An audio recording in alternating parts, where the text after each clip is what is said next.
সুপ্রিয় কমলমতি ছাত্র ছাত্রীরা, আশা করি তোমরা সবাই ভালো আছো। আজকে তোমাদের জন্য একটি ইম্পর্টেন্ট ভিডিও নিয়ে আসছি। ভিডিওর প্রতিপাদ্য বিষয় হচ্ছে রিফ্লেক্সিভ প্রোনাউন এবং ইমফেটিক প্রোনাউনের মধ্যে পার্থক্য। সঙ্গে আছে আমি প্রভাষক ইফতেখার আহমেদ রতন। তো চলো আগে আমরা রিফ্লেক্সিভ প্রোনাউন নিয়ে আলোচনা করি। রিফ্লেক্সিভ প্রোনাউন হচ্ছে myself, yourself, ourselves, himself, herself, দেমসেলফস।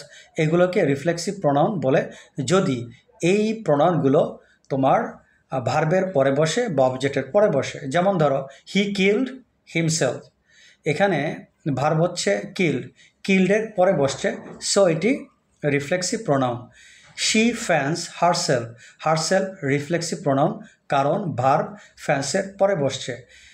I did the work by myself, এখানে মাইসেলফ রিফ্লেক্সিভ প্রোনাউন, কারণ ওয়ার্ক অর্থাৎ অবজেক্টের পরে বসছে।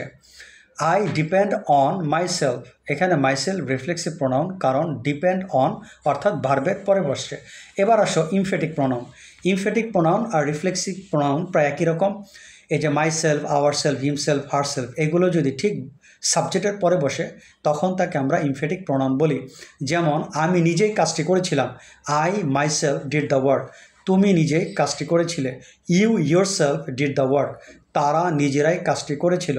দে দেমসেলভস ডিড দ্য ওয়ার্ক, তার মানে মাইসেলফ, আওয়ারসেলফ, হিমসেলফ এগুলো যদি ঠিক সাবজেক্টের পরে থাকে সেক্ষেত্রে আমরা এটাকে ইমফেটিক প্রোনাউন বলে থাকি। ছোট পরিসরে আজকের ভিডিও এখানে শেষ করছি। সবাই ভালো থাক, আল্লাহ হাফেজ।